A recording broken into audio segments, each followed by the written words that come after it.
This is fork oil replacement and fork seal replacement on some Showa 43mm adjustable forks, in this instance out of an ST4S. Forks have been delivered to me out of the bike, so I'll see me do that.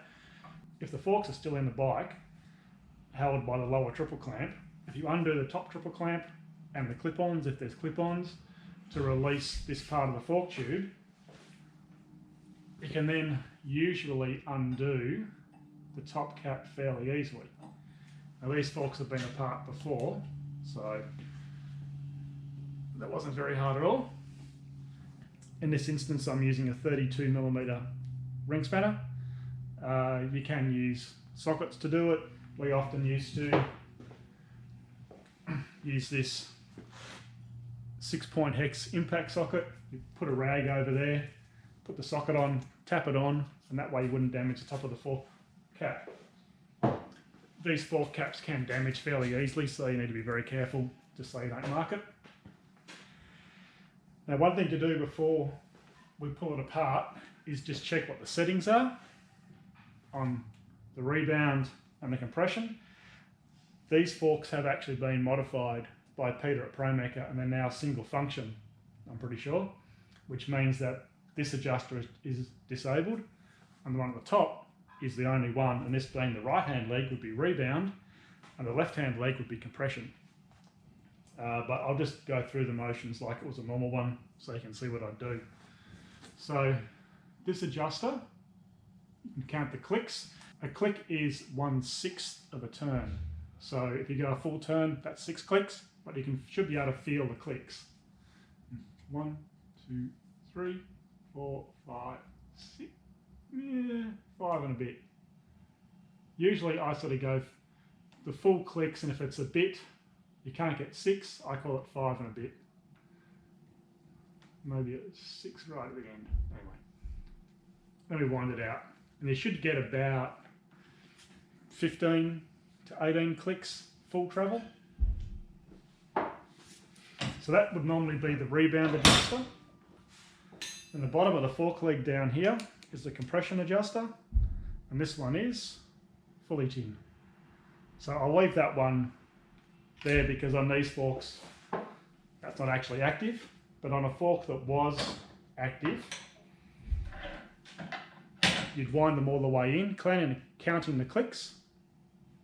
And then once you've got all the way in, I would wind them out so you can get all the fork oil out of it when you get to that point. Now, if we weren't changing the fork seals, and quite often I will do fork oil changes without changing fork seals.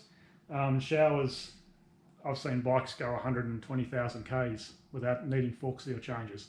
So there's no point changing fork seals every time you do a fork oil change. If it's a set of Ohlins, maybe.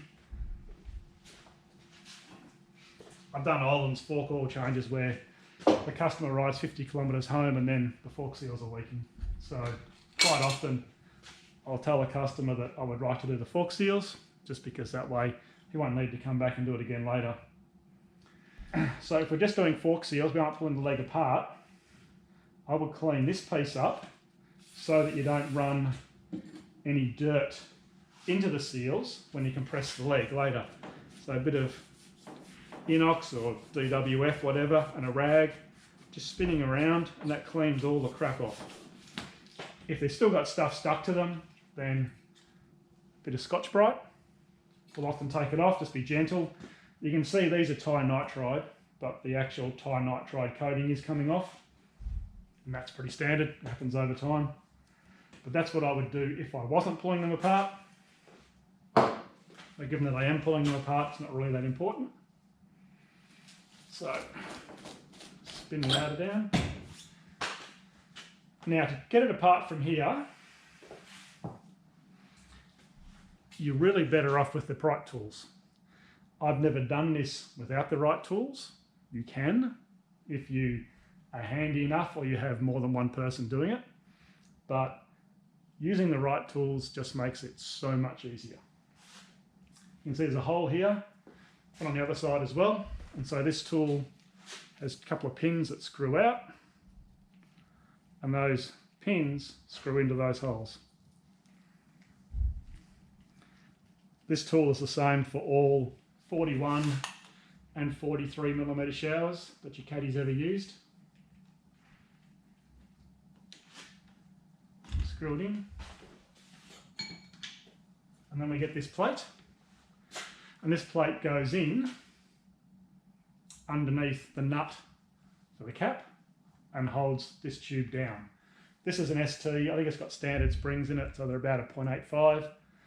The super sports and things have, monsters usually have springs about 0.6 to start out with, whereas a superbike will have a 1 kilo spring, so it's harder to do this on a superbike than it is on these. You can do this with one person, but more hands always helps.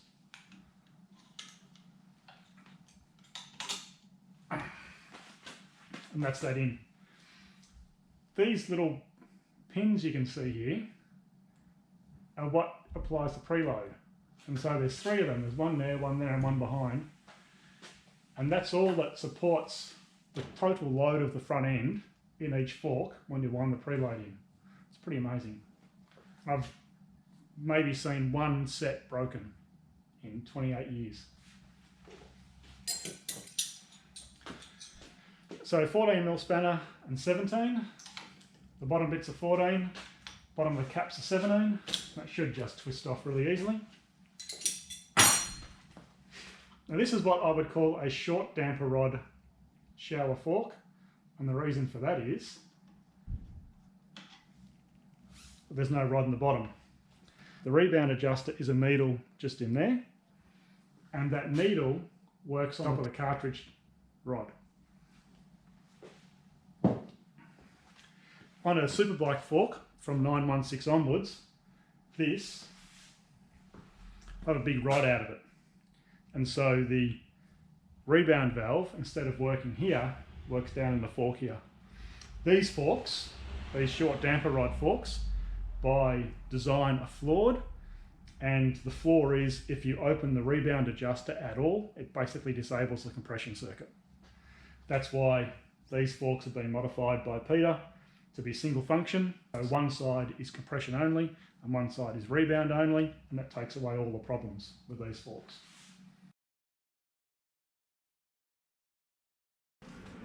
These are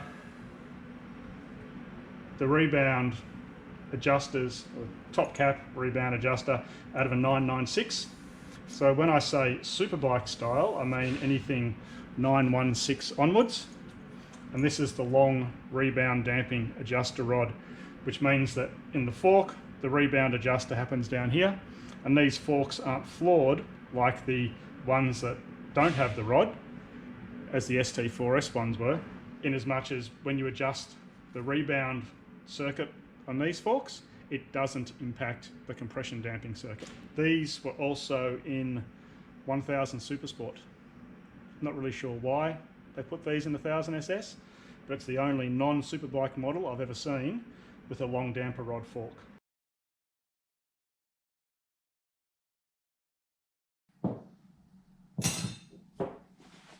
So now we pull this down and get the plate out, pull it apart. At the top of the spring preload tube, flat washer, and there's the nylon bush. The preload tube comes out.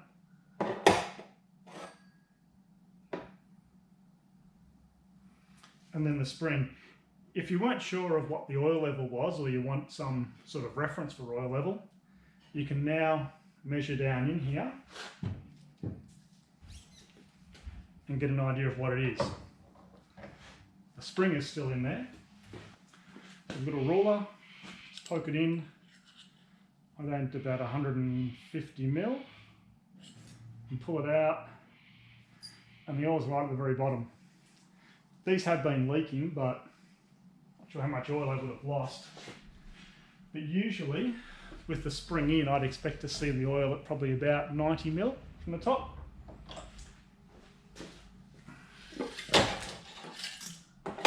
You can also measure the oil as it comes out, but I really don't like any of that sort of method. If you're going to do this sort of thing, by far the best way to set them up is measure the oil height when you're done, because that way you know where it is.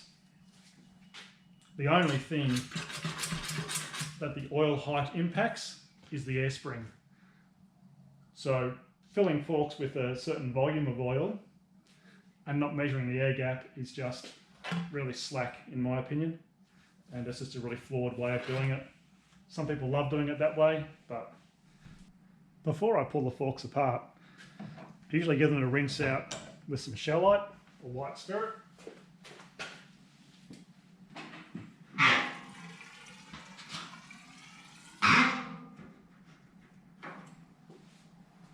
Just get a bit of the white spirit in it. And put the cap back on. Pull the rod up. Put the cap down. Pull the leg up.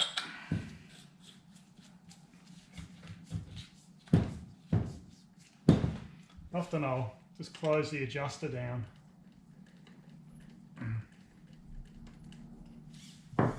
So that way, with the adjuster closed down, it'll force the white spirit through the shim stack. And then just cycle them a few times.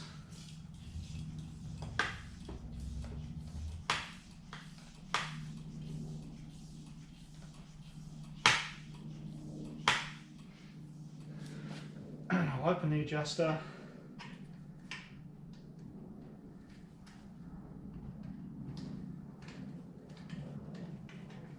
Just so we get a good spray everywhere inside the leg.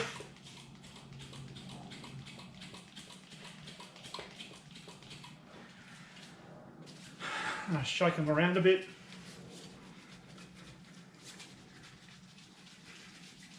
Sometimes if they're really bunky inside, you'll see sludge down the very bottoms, and it'll be on the low side when the bike's on the side stand.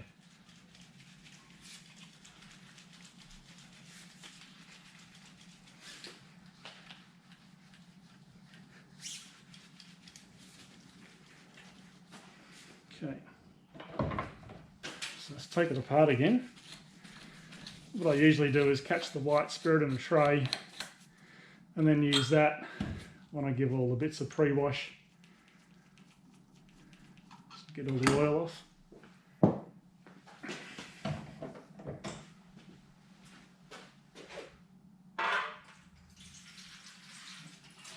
And they come out really clean, so these forks are pretty clean inside. Sometimes what you get out of the forks at this point will just be grey.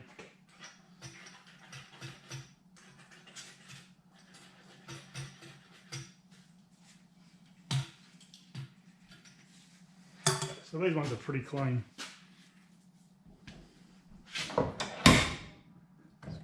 Jaws equal. These are soft jaws, if you're wondering, just a rubbery sort of thing.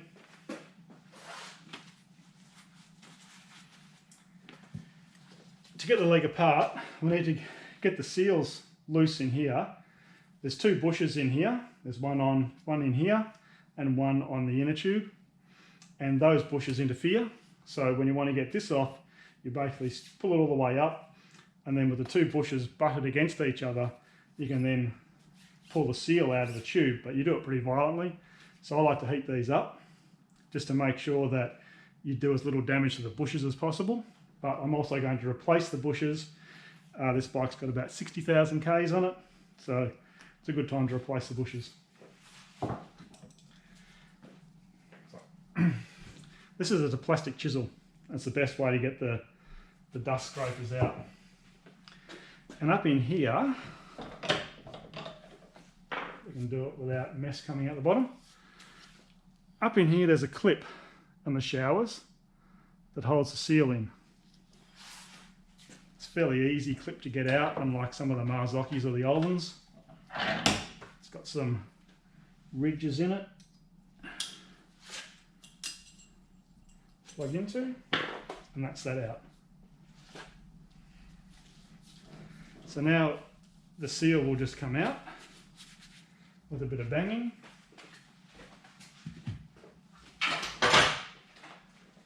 I like to use some heat on here, not a great deal. This is anodized. If you heat anodized aluminium too much, I think it tries to expand, but the hard surface stops it, and then the hard surface sort of cracks. You get a really crazed look that you just can't get rid of, so don't go too far. And you can feel the tube get easier to turn while you're doing it.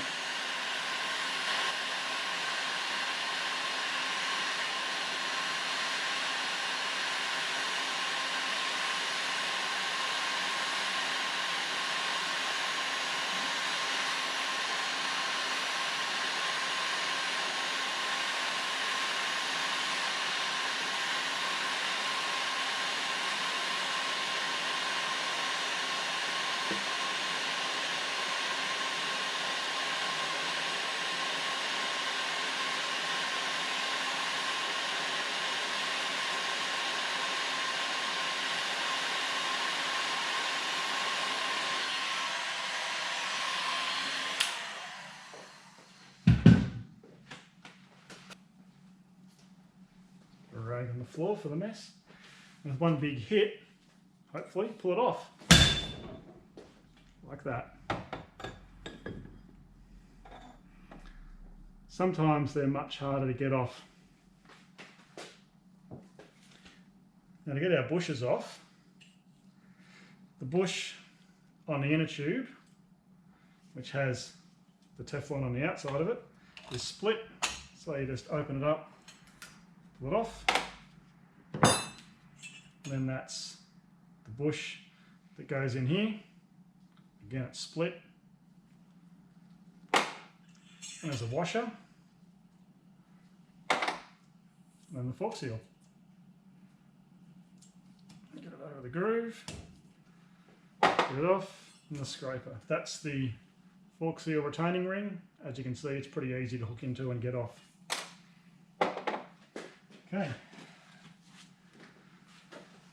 So that's the leg stripped. I'm not going to pull the cartridge out. If the fork leg was really, really dirty inside, maybe you could pull it out and clean it off. But generally, I find using the Shellite tends to flush it all through the cartridge itself to clean the inside, the shim stack out. And once you've done that, it's usually fairly clean. Now I hang it upside down for a while to let everything drain out of it, and then put it back together again. So now we've got all the bits washed and ready to go back together again. Just a few notes. These look like standard ST springs, which is just a linear spring, and they're usually about 0.83, which is much better than lots of Ducati springs. Still a bit soft, and they often need more preload.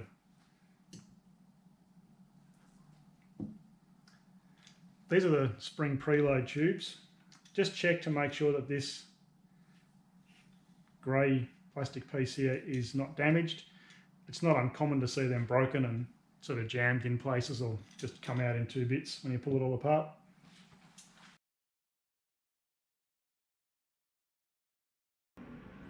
As an example of some of the damage you might see on the preload tubes, this is a 996 fork I pulled apart this morning, and I was saying that these grey plastic bits sometimes get broken. Well, this one was pushed out of its groove and just sitting on top of the sleeve here, and it has had a little piece broken out of it just here, but it's otherwise still okay. But it had been knocked out of its groove somehow. Whereas the other fork had the white plastic preload piece actually pounded down into the fork, the preload spacer. I've seen this a few times. It's not hugely common. Probably cue all the self-righteous don't do wheelies comments. But why it happens, I don't really know. It usually, in my experience, always happens on the seam where the preload tube, which is just a piece of flat steel rolled up and welded together, where that seam is. So it's just split on the seam, whether it was just weak from production and that's natural consequence, who knows. It's just a thin wall steel tube. I can't actually find this thin wall steel tube in Australia. I usually use aluminium tube. That's the same OD, a bit smaller ID, so I have to machine the this plastic spout down a little bit to fit inside the aluminium. But I've got heaps of steel ones, and the superbike ones are usually shorter than the SS ST ones, so I should be able to use one of those.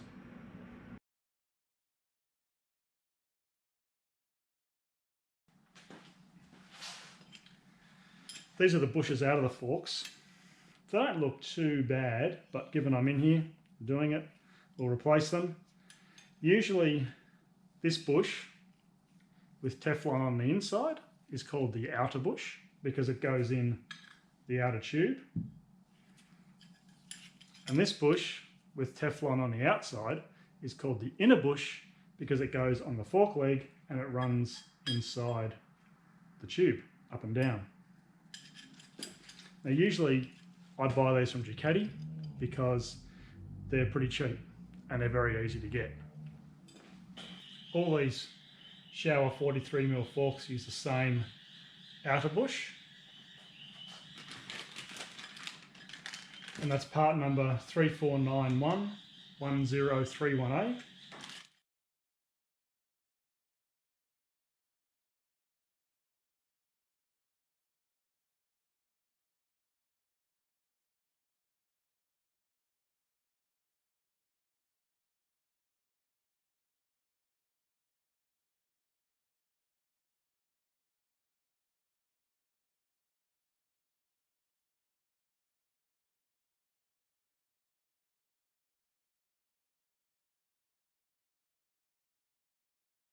And these forks use inner bush that's very brown coloured,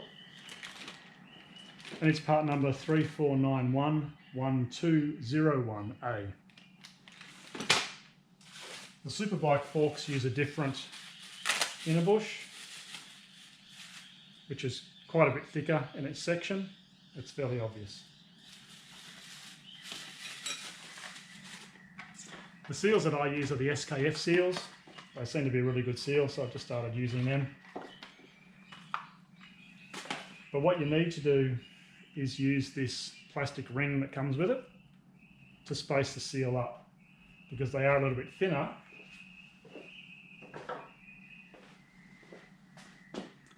than the OEM seal.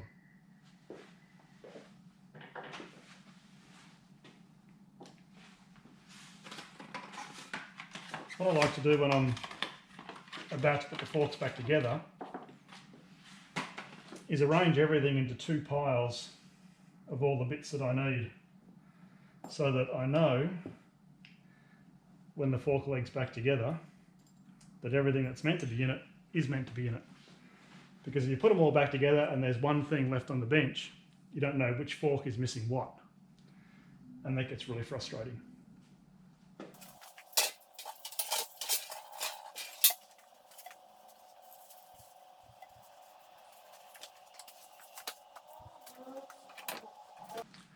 So we've got our right hand inner section back.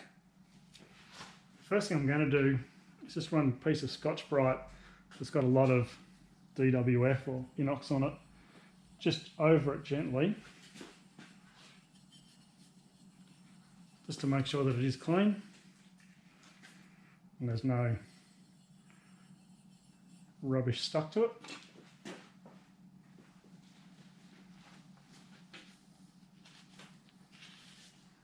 Give it a polish with a rag. Okay, to put the seals on the legs, you need to protect the seals from this section here, because this reduced diameter section here where the bush goes, it's got a really sharp edge. There's two holes here, sorry, 4 holes here. So we need to protect the seal from that. You can use one of these things, which is a bit annoying because usually it goes on to about there and then it gets stuck and it's really hard to get off. Or you can get some insulation tape and just wrap it around. It's quite easy. In the manuals they often say get a plastic bag, cut the corner off it, poke it over the top, slide the seal down. That's quite a good way of doing it. So it depends which way you want to go about it. I'll just slide this on gently. First thing that goes on is the dust scraper. There are various methods for greasing seals. This is the Olin's red grease. It's actually made in Australia, but I'm not sure if you can buy it outside of Olin's. And I'd use this because it's just the way I've been doing it forever. And I'm happy to keep doing it that way. So just layer of red grease inside the scraper, slide it on, and down it goes. And next up is our seal retainer. If you do forget that, you can spread it and put it on later. The seal, and again, just pack the groove full of Oland's red grease.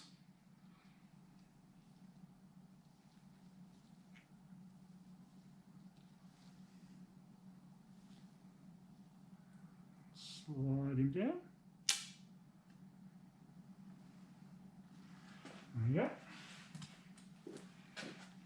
Get the red grease off there. It's not cheap, so I try not to throw it away.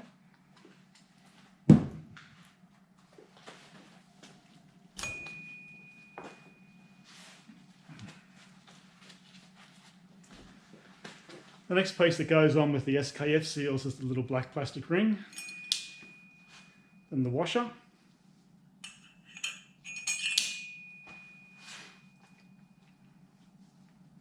then the outer bush,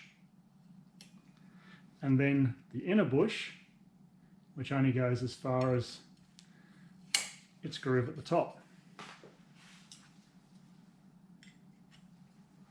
A little bit of red grease in the hole there. Okay, I usually get a little bit of fork oil at this time. Just a tiny little bit of fork oil. And just wipe the outside of the seal just to make it a little bit wet, but not really dripping or anything. Just so it's a little bit lubricated as it goes into the outer. Now, we get our fork seal driver. This is a specific, it's an Ariete part, 43mm. I put a bit of tape on the inside just to protect the leg as you're sliding. Again, you can do this job without these, but I just wouldn't. I have done it in the past, and my experience from doing it without these is that you only ever do it with these. Otherwise, it's just nasty. I actually did one time jam my hand between this and the outer, and it was really horrible. Before we put the outers back on, there's one point to make, and one of these is worse than the others. This bush up here rubs inside this tube, and sometimes, even though they are anodized, you can see a shiny spot inside this tube where this bush has been rubbing. And this leg has got a couple of small spots, but this tube has got one quite big spot. And so what I would do is mark where that big spot is, which I'll do before I put it back on. And then when you put it in the bike, assemble it so that the shiny spot is not along the bike, it's across the bike. That way this bush will rest on a fresh piece of fork tube. It's just one way to try and prolong the life of the tube. They do get worn over time, and eventually they probably get to the point where the thing just gets really sloppy. Generally, it's only in the position that it spends most of its life in, and usually they spend most of their time in one pretty small area. So we've got our seal driver in place, our seal, our washer, bush and bush.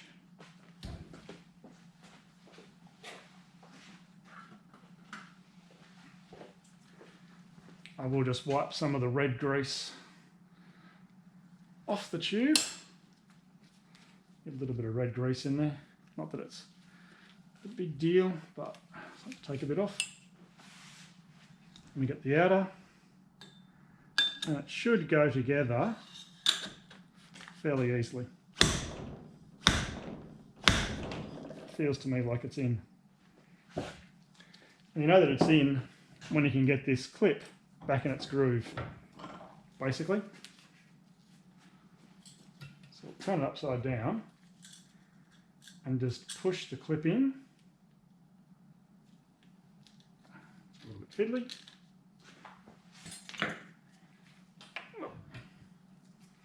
Just push him down with a screwdriver. If it snaps into place, you know that the seal's in far enough, which it has. It's all snapped in. And then the dust scraper, usually fingers on both sides, we'll just pull it in straight. Sometimes they're quite hard. You can put it against the sharp edge of a bench and push it in if that makes it easier. So now it's back and assembled.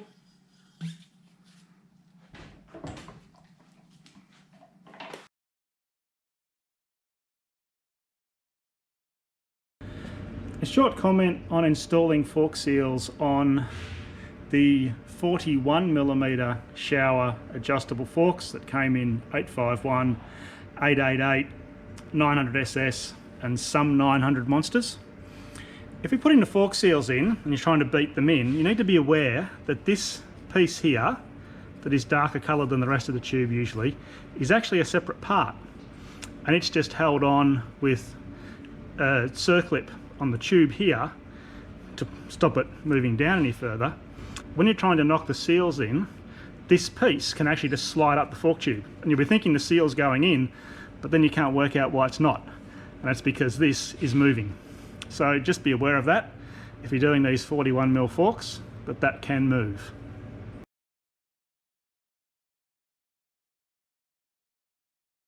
Now we're going to put the fork oil in it. As I said before, the oil height is the most important thing. Usually factory forks from Ducati, the Showas, will have an oil height between 95 and 105 mil. And what the oil height does, and I really think it only does, is impact the air spring effect in the last third of the fork travel. And it can have quite a big difference. If you have a high oil level, then you have a much smaller air gap in the fork, and so you'll get much more air spring as it approaches its full compression. So if it's a sport touring bike and you're using it out in the country where you need to hit a wide range of bumps, you might go a bit higher so that it has more spring variation throughout its travel. If it's a track bike where you want the forks to be just as soft at the bottom of their travel, so you're braking really hard into a corner and there's some ripples on the track, you want the forks to work, you don't want an outrageously heavy spring rate at that point, then you lower the oil level. And on a track bike, I'd run it, probably lower it progressively until the forks started bottoming out, then go back up a bit. And that way you'd make sure that your forks were as linear as possible. But on a touring bike out in the road, because there's such a big variation of things that might happen, run it a little bit higher. I know that Peter at ProMecha likes 125mm with the springs out. I think Race Tech usually recommend 125 with the springs in. I usually run 135 with the springs out on forks that I've resprung. So if these had a 95 spring in them, or a Super Sport or a Monster that's got an 8.5 or a 9, I usually drop the oil level a bit. I certainly wouldn't run a resprung fork at 100 or 95. That's just way too much air spring effect. There's a few reports on my blog about the impact changing oil height has, where I put forks in a press and compress them just to see what happened. It does make quite a difference. So if you're doing this, always set the oil height. If you're just going to pour oil in, and the oil spec for these is probably 450 mil or something like that, then again, it's one of those things where I say you're wasting your time. You're not, but it frustrates me when people just don't do things properly. So we'll start out with this. This is 250 mil to start with. This is Maxima 5-weight oil. I think Maxima call it racing fork fluid. 5-weight racing fork fluid is the Maxima term for this. The best way to check a fork oil rating is by the center stokes at 40 degrees viscosity. And on this oil, that's about 16.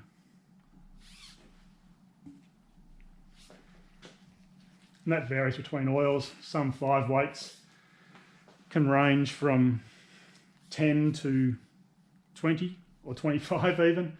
The Olin's 1309 oil, which they call a 7 weight, is 19 CST.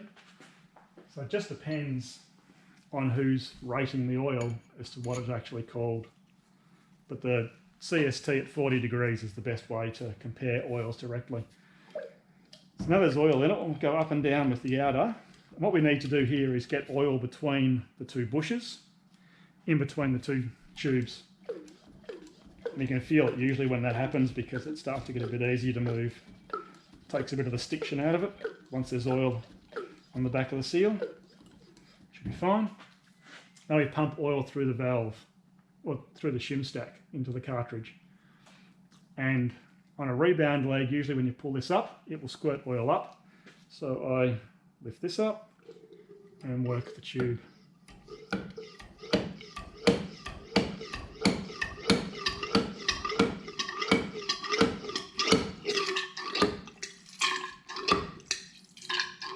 That's got the oil on it. Just to give you a visual of what's going on. This tube has got an M10 by 1 thread in here, which screws onto the top of the cartridge rod. And although it's hollow all the way through, I've put a plug in here to stop the oil squirting out the top. So now it squirts out the holes in the side. If we lift it up, you'll be able to see the oil coming out. Don't just pull it up or you will coat yourself in fork oil, and it's fairly unpleasant. If you can't get it to bleed up the oil for some reason, it just won't pick it up, one trick is lift the outer up, put your hand on the top and then force it down.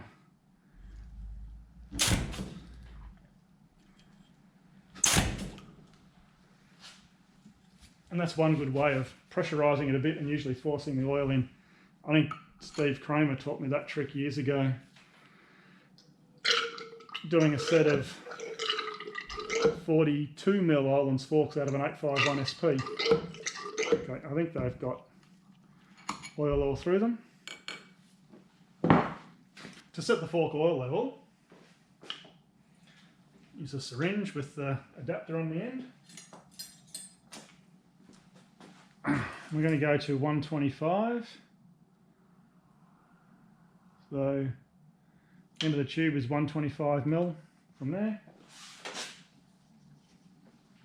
With this syringe, I always store it with the piston up, because if it's all the way down, often it jams down and then you can't get it up and the rubber falls off the end and it just makes a real mess of it. There we go. So we'll just suck oil out as required.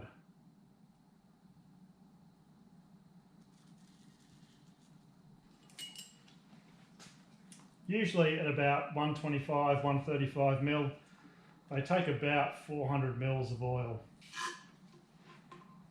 or 400 cc's of oil, somewhere around there. Oh, made a liar of me, it's got about 450 in it.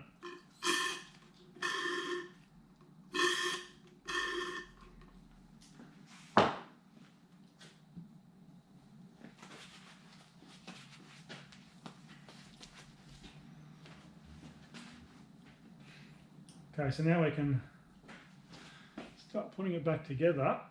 What I usually do before I get too far into it is just spin this nut down.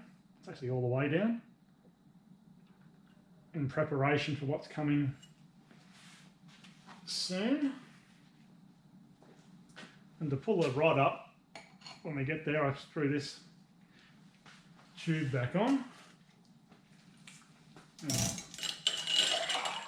Spring goes in, the preload tube, and the plastic bush and the steel washer. And we get our pull down tool again, and our slotted holder plate. Pull the top up, just do it slowly so you don't cover anything in fork oil. Pull this down, slide the plate in, and there we go. make sure the oil there stays in. Now to set the position of the adjuster on the fork cap, you start with it wound all the way out. Then to start winding it in, get a bigger screwdriver so it's more obvious. 6 clicks is 1 full turn. So if it's all the way out, which it is now, I usually wind it back in 18 clicks, which is 3 full turns, which will give us 3 full turns of adjustment when it's on the bike. Realistically, you don't need 3 turns of adjustment. If you need 3 turns of adjustment, then the valving's just rubbish. So, but I'll go in 18 clicks. So 1, 2, 3, 4, 5, 6, 7, 8, 9, 12, 15, 18 clicks. And that's our default 0 position. So now we just screw this on here, and it should stop before it hits the nut. And it stopped there. So what I do now is very, very gently wind the nut up to the bottom of it. And then I wind this out half a turn to protect the end of the needle when we tighten it up. Because the adjuster is just a little needle that goes into a hole to block the hole off. So now we've got some clearance between the needle and the top of the fork, or the top of the cartridge tube. We can just tighten this up and just flip it up. And we pull the plate out and let the fork go up, and it can squirt oil out of just here when you do this, so don't let it go up crazy fast.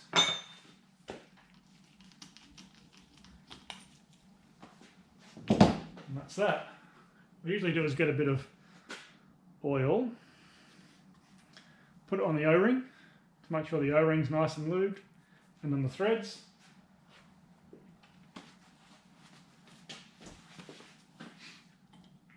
Pick it up, screw the leg up,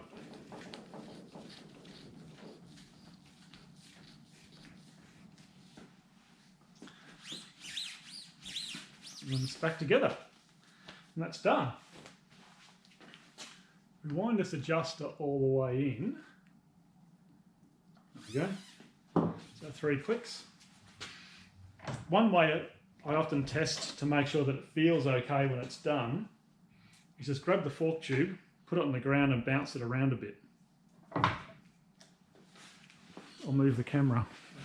What I do is I get the fork leg, put it on the ground, put a rag on top to protect my hand, and just bounce it up and down.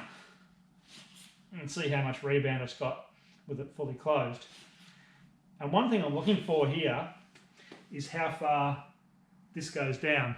If I bounce on it and I can only get it to there, then I would lower the oil height. I did some Marzocchi 40mm old style forks on a 750 Sport Ducati once, and I cut the springs down a bit to increase the spring rate. And when I gave it a bounce at the oil height, they specify it was sort of like that. I think in the end I went from 150 to 200mm on the oil level, and it gave it much more travel just on this bounce test. And you should be able to almost bottom it out doing this test. I'm about 95 kilos, and I can get it almost to the bottom, and that's about what I consider right. So now before you put it back into the bike, just reset your setting on top. This was 5 clicks out, or 5 plus, so 0, 1, 2, 3, 4, 5. This leg has a lot of rebound because in this bike it is the only rebound leg. But if it was a normal leg, you'd set your compression adjuster as well back to where it was, or where you want to start. Your preload, which I haven't touched on this one, but sometimes if the preload's wound all the way in when you start, I'll wind it all the way out just to make it easier, just to get it out of the way. But that's done.